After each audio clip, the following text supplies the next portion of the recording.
Pamirsa, wenten siu satak seket siki kotak suara, surat suara, anggen Dewan Perwakilan Rakyat DPR RI sampun rauh ring Kabupaten Buleleng ring tanggal 21 November galah wungine. Pengawalan ageng saking kepolisian nenten wantah kemargiang ritat kala pengiriman surat suara saking kota Denpasar ke Buleleng nanging tale ring gudang logistik KPU sane megenah ring desa Pemaron Kecamatan Buleleng.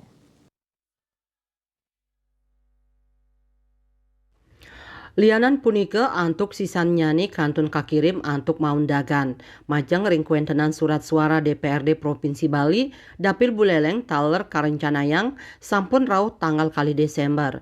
Surat suara sani sampun rauh ring gudang KPU Buleleng, wau soroh DPR RI Manten. Ring sajoning kotak medaging 500 lembar surat suara. KPU Buleleng taler sampun ngereret tenaga pengamanan sane sayage 24 dau ring gudang logistik KPU.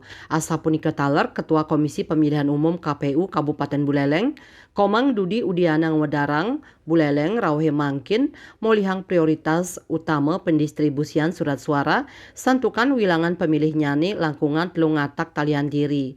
Surat suara inucap kalimbakang oleh PT Temprina Ring Denpasar pinake penyedia nuju gudang logistik KPU Buleleng sane magenah ring desa Pemaron.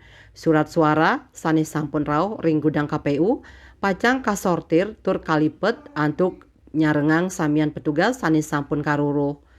Yasri Yuli, Bali TV.